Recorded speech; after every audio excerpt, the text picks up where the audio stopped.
Good evening मेरे प्रिय बच्चों। 12th क्लास के सेकेंड पार्ट के पहले चैप्टर के सेकेंड वीडियो में आप सभी का स्वागत है। और आज जो पढ़ने जा रहे हैं वो भी बहुत ही इम्पोर्टेंट टॉपिक होने वाला है, जो कि सिर्फ इसी चैप्टर के लिए इम्पोर्टेंट नहीं होगा, बल्कि सभी अन्य जो चैप्टर हैं जो सेकेंड पार्ट के, जैसे अल्कोहल, फिनाल, ईथर, इसके अलावा एमीन्स, इन सभी के वर्गीकरण को अच्छे तरीके से समझ पाओगे। बस थोड़ा सा इफोर्ट करना ही पड़ेगा। इस वीडियो को समझ जाने के बाद थोड़ी से इफोर्ट करने पड़ेंगे, फिर अगले वीडियो आसानी से, यानी कि जो अगला वर्गीकरण है वो आसानी से समझ जाओगे। तो उम्मीद करते हैं कि मेरी पिछली वीडियो तुम सब देख लिए होगे, जो हेलोएल्केन और हेलोएरिन के बारे में था, उसका पूरा डेफिनेशन था, उसका पूरा डिटेल वर्णन था उस वीडियो में। तो मैं उम्मीद करता हूँ कि तुम सब देख लिए होगे, ताकि ये वीडियो और भी बेहतर से समझ में आए। अगर नहीं देख पाए हो तो ऊपर आई बटन पे लिंक आ जाएगा, और जा करके उसे सबसे पहले देख लो और फिर उसके बाद इस वीडियो पर आओ। इस वीडियो में हम लोग हेलोएल्केन का वर्गीकरण करने जा रहे हैं। हेलोएल्केन का वर्गीकरण क्यों करते हैं? किसी चीज़ का भी वर्गीकरण हम इसलिए करते हैं ताकि हम लोग अध्ययन कर सकें सरल रूप से। जैसे क्लास में हर एक बच्चों को एक क्लास वाइज बांट दिया जाता है। अगर एक ही बार हाल में बैठा करके उन्हें पढ़ाया जाए तो उन सभी बच्चों को, आधे लोग को समझ में आएगा, आधे लोग को नहीं समझ में आएगा, आधे लोग को उनके सिलेबस के अनुसार नहीं समझा सकते हैं। तो वर्गीकरण करके हम अच्छे तरीके से उनको समझा पाते हैं कि 12th क्लास वाले में 12th के सिलेबस पढ़ाए जाएंगे, 9th क्लास में 9th के 12th सिलेबस पढ़ाए जाएंगे। उसी तरह से इनके वर्गीकरण है। जब वर्गीकरण समझ लिए तो समझ लो केमिस्ट्री हम समझ लिए। और मैं इस वीडियो में पूरी अच्छी तरीके से हेलोएल्केन्स के बारे में वर्गीकरण पढ़ाने वाले हैं, और फिर एक बार हेलोएरिन्स के बारे में भी वर्गीकरण पढ़ाएंगे। तो ये वीडियो बहुत ही इंपॉर्टेंट रूप से देखो और इसको समझो, बस केयरफुली समझो। बाकी मैं पूरा डिटेल इसका अध्ययन समझा रहा हूँ। मुझे पता है कि कहाँ पर तुम लोग रुक सकते हो, कहाँ पर डाउट आ सकता है, तो मैं उसे समझा सकता हूँ। तो केयरफुली देखो और जो भी चीज़ समझ में आएगा कमेंट में बोल देना। सबसे पहले पढ़ते हैं हेलोएल्केन का वर्गीकरण। वर्गीकरण का मतलब होता है बांटना, छांटना, अलग अलग गुणों के अनुसार, जिनके सेम गुण है उसको सेम तरीके से छांटना। तो यहाँ पर देखो इसके अनेक प्रकार, बहुत ये देखो अनेक प्रकार है ना। प्राथमिक, द्वितीय, तृतीयक, मोनोडाई, ट्राई, और पता नहीं sp3, sp2, वैनालिक और एलिलिक, पता नहीं क्या क्या। लेकिन इसमें से 3 मुख्य उदाहरण है, लेकिन इसके 3 मुख्य आधार पर वर्गीकरण किया। इसको वर्गीकरण तो करेंगे लेकिन 3 मुख्य आधार पर। तो सबसे पहले मेरे पिछले वीडियो देखे होंगे तो वो पता है कि हेलोएल्केन क्या कहते हैं। हेलोएल्केन किसको कहते हैं? जिसमें हाइड्रोकार्बन होता है और कम से कम एक हाइड्रोजन परमाणु होता है। तो यहाँ पर देख सकते हो कि एक कार्बन हो गया और यहाँ पर एक हाइड्रोजन है, और इस पर एक जो है क्लोरीन परमाणु है, ठीक है। इसके अलावा जो है हाइड्रोजन परमाणु है, ठीक है। तो ये एक क्या है? हेलोएल्केन है, क्योंकि इसमें एक X परमाणु है और कार्बन परमाणु है और हाइड्रोजन भी है। तो ये हाइड्रोकार्बन है और यहाँ का हाइड्रोजन क्लोरीन परमाणु से विस्थापित हुआ है। तो ये एक क्या है? हेलोएल्केन। क्या है? एक हेलोएल्केन। अब हेलोएल्केन को ध्यान से देखो, इसमें 3 चीज़ है, क्लोरीन परमाणु, कार्बन है, और कार्बन के बीच में बंध बनने वाला है कि नहीं। तो इसका मुख्य और वर्गीकरण भी हमें इसी का करना है। तो देखो पहला जो मुख्य आधार है, पहला जो मुख्य आधार है, इसको हम बोलते हैं हाइड्रोजन परमाणु। तो इसकी संख्या के आधार पर, कितनी संख्या है, ठीक है, नंबर ऑफ हाइड्रोजन परमाणु, ठीक है, इसको कह सकते हो हाइड्रोजन परमाणु की संख्या के आधार पर। हाइड्रोजन परमाणु की संख्या, परमाणु की संख्या के आधार पर, संख्या के आधार पर, ठीक है, संख्या के आधार पर। और एक गिनती दे रहे हैं केमिस्ट्री के लिए, बहुत ही इंपॉर्टेंट, वो याद रख लेना। 1 के लिए हम लोग मोनो लिखते हैं, 2 के लिए हम लोग डाई लिखते हैं, 3 के लिए हम लोग ट्राई लिखते हैं, और 4 के लिए हम लोग टेट्रा लिखते हैं, टेट्रा, 5 के लिए हम लोग पेंटा लिखते हैं, इसी तरह से, ठीक है, इसी तरह आगे भी, आगे भी। तो सबसे पहला याद रखना है कि हेलोजन परमाणु की संख्या के आधार पर वर्गीकरण कर सकते हैं। यानी कि हेलोजन परमाणु 1 है, अगर 2 रहता तो हम लोग डाई भी बोल सकते हैं, 3 भी रह सकता है ट्राई में बांट देते हैं, 4 रहता तो टेट्रा में बांट देते, 5 रहता है तो पेंटा में बांट देंगे, और आगे 4 या 4 से अधिक होता है तो हम उसे पॉली में बांट सकते हैं। पॉली का मतलब क्या होता है, एक और भी याद रख लेना। और पॉली, ठीक है, इस तरह से हिंदी में लिखा जाता है पॉली। पॉली मतलब बहुत ज़्यादा, बहुत ज़्यादा। सभी के लिए वर्गीकरण है। जब अल्कोहल को भी बांटेंगे तो इसी तरह से बांटेंगे, मोनो, डाई, ट्राई, टेट्रा, पेंटा और पॉली, ठीक है। तो उसमें भी अल्कोहल बस सेम सिंपल नाम हो जाएगा। तो इस बात को याद रखना, हाइड्रोजन परमाणु की संख्या के आधार पर। दूसरा आधार क्या है, कार्बन की प्रकृति के आधार पर। ये देख रहा हूँ दूसरा, ठीक है, ये पहला हो गया, ये दूसरा हो गया। कार्बन की प्रकृति के आधार पर, कार्बन की प्रकृति के आधार पर। अब कार्बन की प्रकृति के आधार पर इसको अभी समझाएंगे। और तीसरा, कार्बन के संकरण के आधार पर, कार्बन के संकरण के आधार पर, ठीक है, जो कि sp3 होता है, sp2 होता है और sp होता है। ठीक है, इस तरह से हम लोग संकरण के आधार पर बांट देंगे। तो यहीं से हम ये याद करने के लिए बताएं कि एक हैलो एल्कीन का मुख्य आधार, मुख्य जो बंटवारा है या मुख्य आधार पर जो बांटा जाता है वो सब सामने दिख रहा है कि हैलोजन परमाणु की संख्या के आधार पर, कार्बन है कार्बन की प्रकृति के आधार पर और कार्बन के संकरण के आधार पर। तो प्राकृतिक नहीं समझ में आ रहा है तो अभी हम समझा रहे हैं टोटली डिटेल में। तो इस बात को याद रख लो कि एक हैलो एल्केन है और हैलो एल्केन को 1 2 3 3 मुख्य आधार पर बांटा जा सकता है और उसी को अब यहाँ पर आते हैं। तो पहला जो है हैलोजन परमाणु की संख्या के आधार पर। तो हाइड्रोजन परमाणु की संख्या के आधार पर अगर हाइड्रोजन परमाणु की संख्या 1 रही, मोनो हैलो एल्केन कहेंगे। ठीक है, जिसमें हाइड्रोजन की हाइड्रोजन परमाणु की संख्या क्या हो, 1 हो। क्या हो, 1 हो। क्या कहलाएगा, मोनो हैलो एल्केन्स कहलाएगा। तो एग्जाम्पल क्या हो सकता है, एग्जाम्पल CH3Cl मेथिल क्लोराइड। इसके अलावा क्या हो सकता है, C2H5 और Cl एथिल क्लोराइड कहलाएगा। ठीक है, इसी तरह से प्रोपिल ब्रोमाइड, इसी तरह से ब्यूटिल आयोडाइड। ठीक है, तो प्रोपिल C3H7Br, ये हम लोग का प्रोपिल ब्रोमाइड। तो ये हम लोग का इस प्रकार से मोनो हैलो एल्केन का वर्गीकरण कर सकते हैं। तो यहाँ पर देख लो, कार्बन क्लोरीन की संख्या 1 है, क्लोरीन की संख्या 1 है, ब्रोमीन की संख्या 1 है, तो मतलब हाइड्रोजन परमाणु की संख्या 1 ही है। इसके अलावा डाई हैलो एल्केन्स, तो डाई हैलो एल्केन्स जिसमें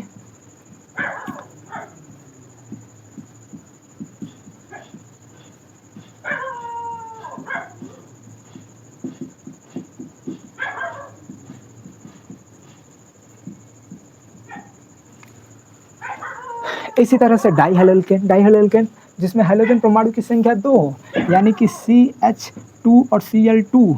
और ऐसा भी हो सकता है कि CH2 और Br एक हो और एक Cl हो, तो ये भी हाइड्रोजन परमाणु की संख्या 2 हो गई। तो इस प्रकार से जिनमें हाइड्रोजन परमाणु की संख्या 2 रहेंगे तो उसको हम लोग क्या कहेंगे, डाई हैलो एल्केन।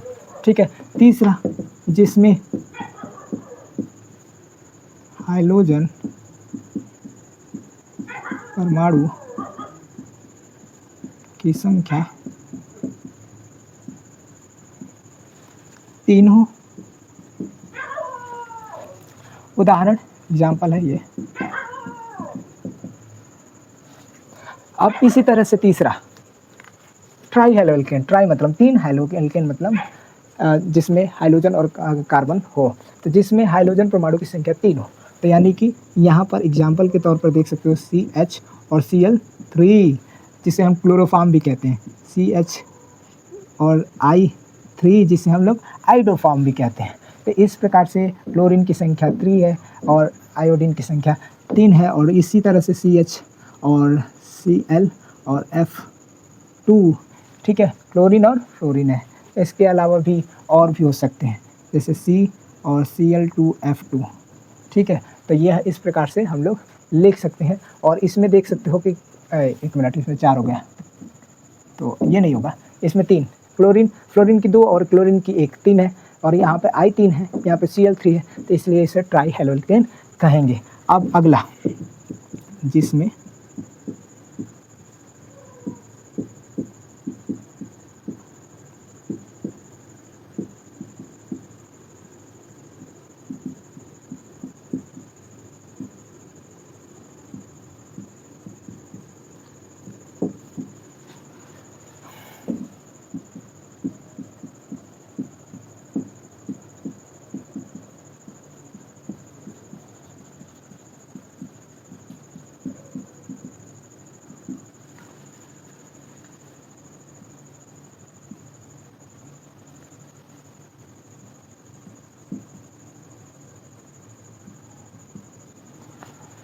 और ठीक इसी तरह से चौथा टेट्रा हैलोल्केन्स, जिसमें हाइड्रोजन परमाणु की संख्या 4 हो। तो सबसे पहले CCl4 बहुत ही इंपॉर्टेंट यौगिक है, कार्बन टेट्रा क्लोराइड। इसी के अलावा जो फ्रियान होते हैं, यानी कि C और Cl2F2 फ्रियान, ये सभी फ्रियान गैसें होते हैं, जहाँ पर क्लोरीन और फ्लोरीन से जो गैसें बनती है वो फ्रियान गैसें कहलाती है। तो ये फ्रियान गैसें है। तो इस प्रकार से इसमें कार्बन की संख्या 4 है। इसके अलावा C2 और H की जगह पर यहाँ पे Cl6 हो सकता है। इसके अलावा भी और हो सकते हैं। तो यहाँ पर क्लोरीन परमाणु की संख्या कितनी हो गई है? 6। और इसके अलावा भी हो सकता है C6 और Cl6। ये भी हम लोग का एक इम्पॉर्टेंट यौगिक हो सकता है टेट्राहेलोल्केन्स का। ठीक है, यहाँ पे सॉरी टेट्राहेलोल्केन्स, एक मिनट, यहाँ पे थोड़ा सा मिस्टेक हो गया। ठीक है, इसमें कार्बन की संख्या जो ये दोनों हो सकते हैं। अब पॉलीहेलोल्केन्स, पॉली का मतलब हम बता दिए थे अनगिनत, मतलब ज़्यादा, बहुत ज़्यादा। ठीक है, तो मतलब 3 से ज़्यादा होते हैं तो उसको हम पॉलीगॉन्स बोल सकते हैं। तो पॉलीगॉन्स हेलोल्केन जिसमें हाइड्रोजन परमाणु की संख्या अनेक हो, जैसे 5, 4, 6 हो। तो जैसे यहाँ पर उदाहरण के तौर पर अगर ले लिया जाए एग्जाम्पल के तौर पर, तो एग्जाम्पल के तौर पर कार्बन ले, कार्बन 2 और हाइड्रोजन की जगह पर Cl6 जोड़ दो, Cl6 जोड़ दो। ये भी हो सकता है क्योंकि कार्बन की संख्या 6 हो गई है। इसके अलावा C2 और EH1 और Cl5 हो जाएगा, हाइड्रोजन की संख्या 5 है। तो इस प्रकार से ये दोनों जो होंगे अलग अलग उदाहरण होंगे, इसको हम लोग पॉलीहेलोल्केन कहेंगे। तो उम्मीद करते हैं कि हेलोल्केन के संख्या के आधार पर तुम लोग आसानी से मोनो डाई ट्राई टेट्रा और पॉलीहेलोल्केन्स में बांट सकते हो, और ये बातें तुम लोग को बहुत अच्छी तरीके से समझ में आ गई है। जो डाई हेलोल्केन्स है उसके भी कुछ पुनः वर्गीकरण है, तो उसको समझना बहुत ज़रूरी है। तो इस वीडियो में मैं अच्छे तरीके से समझा रहा हूँ कि जो डाई हेलोल्केन होते हैं उनको कैसे वर्गीकरण किया गया है। इनका मतलब होता है डाई मतलब 2 और हेलोल्केन मतलब यानी कि ऐसे हेलोल्केन जिसमें 2 हाइड्रोजन परमाणु अवश्य रूप से रहेंगे। तो यहाँ पर देख सकते हो कि डाई हेलोल्केन्स को 3 रूपों में बांटा गया है, जेमिनल डाई हेलोल्केन्स और विसिनल डाई हेलोल्केन्स, और तीसरा है ओमेगा डाई हेलोल्केन्स। तो डाई हेलोल्केन्स यानी कि ऐसे एक्स जिसमें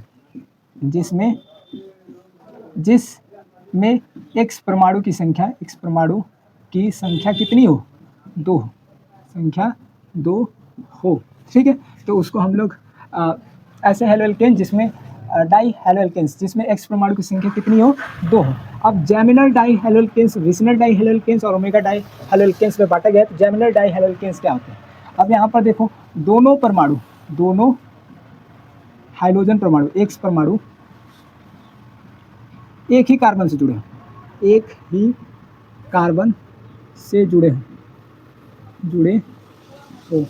ठीक है, इसमें अब एग्जाम्पल की बात करें तो एग्जाम्पल देख सकते हो कि इस प्रकार से क्लोरीन परमाणु 2 हैं और दोनों एक ही कार्बन से जुड़े हैं। ठीक है, दोनों एक ही कार्बन से जुड़े हैं।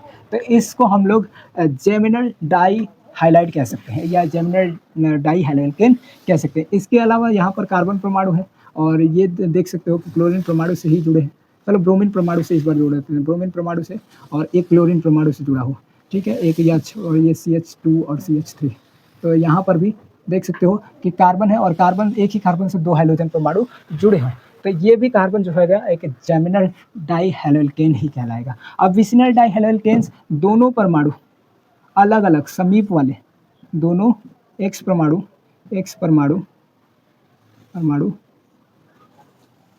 पड़ोसी कार्बन से जुड़े होते हैं। ठीक है, पड़ोसी कार्बन। ठीक है, दोनों एक्स परमाणु क्रमागत दोनों एक्स परमाणु क्रमागत कार्बन परमाणु से जुड़े।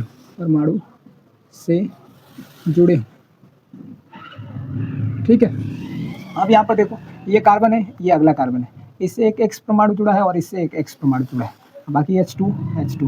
तो ये हम लोग का एक जो है विसिनल डाई हेलोल्केन्स कहलाएगा। जैसे एग्जांपल के लिए ये भी ले सकते हो कि Cl और H2 और C, और इसके बाद जो बंद है फिर C और H2 और Cl। तो ये भी हम लोग का एक विसिनल डाई हेलोल्केन्स का उदाहरण है। और तीसरा ओमेगा डाई हेलोल्केन्स, तो 3 या 3 से अधिक कार्बन की जब श्रृंखला रहती है, ठीक है, 3 या 3 से अधिक कार्बन की श्रृंखला रहती है, यहाँ पर लिख देते हैं 3 या 3 से अधिक कार्बन की श्रृंखला